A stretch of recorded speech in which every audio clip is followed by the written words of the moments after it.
The Silent Monastery. The path to the monastery wound like a scar through the Carpathian highlands, steep, silent, and lined with crosses half swallowed by moss. For 3 days, the journalist, Clara Duval, climbed through mist and stone, driven by curiosity and something deeper, the unspoken ache of disbelief. She had come to uncover the truth behind a legend, a brotherhood that had taken a vow of silence so complete that not even their prayers were spoken aloud. When she first glimpsed the monastery, it seemed less a building than an apparition.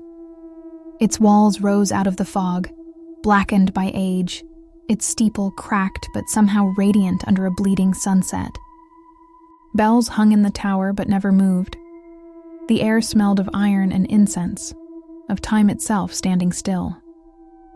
At the gate, a single monk awaited her.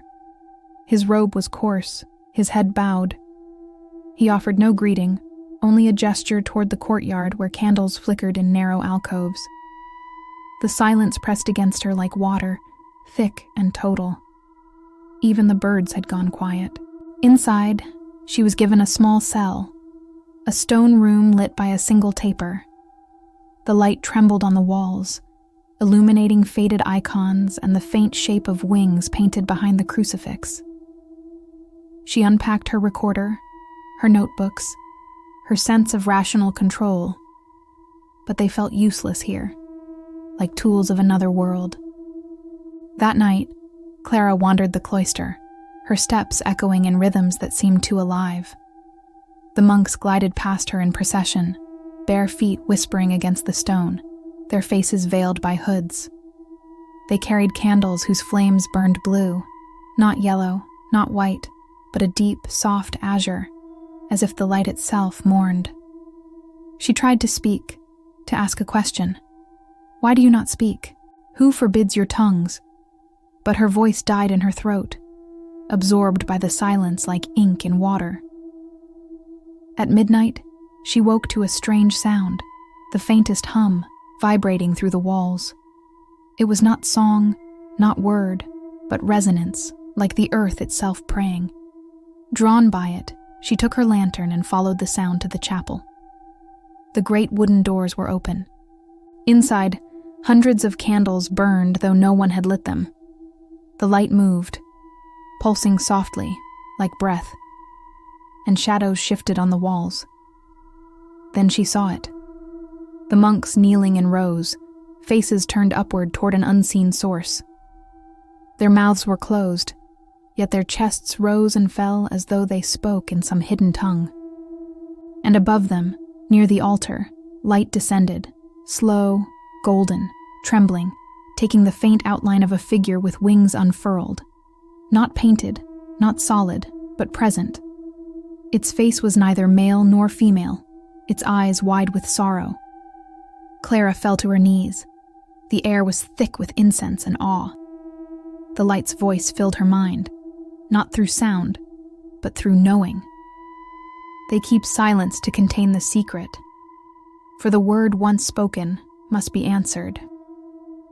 She didn't understand, or perhaps she did, but refused to accept it.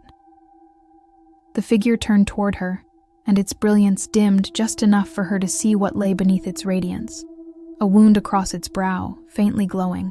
Then the candles began to flicker violently. The light trembled, twisted, and from its edges, something darker emerged. The golden glow was swallowed by shadow. A chill swept through the chapel, carrying the smell of sulfur and smoke. The monks remained still, but their silent prayer grew heavier, desperate. Clara heard the hum rise to a low, trembling roar. And in that darkness, she saw another shape. Wings burned black, eyes like dying stars, watching her from the shadows of the altar. The two lights, one bright, one dark, struggled within the air like flame and ash. Her lantern shattered at her feet. For a moment, she saw the world as split, heaven and hell pressed within the same breath. Then silence fell again, absolute. When she awoke, it was dawn. The chapel was empty. The candles had burned to stubs, and only one monk stood before the altar, the same who had met her at the gate. He held in his hand a single blue feather. She whispered, "What happened?" He raised his gaze to hers. For the first time he spoke. His voice was low, cracked from disuse but clear. The silence guards the light. The voice awakens the darkness. He placed the feather in her palm and turned away. When Clara left the monastery that morning, the fog had lifted. The sun spilled across the mountains in sheets of pale gold, and the air shimmered with stillness. Yet as she descended the path, she heard a faint sound behind her. Not a hum this time, but a whisper carried by wind. "Remember, every word is a door." She turned back once. The monastery stood silent against the sky, its bell unmoving.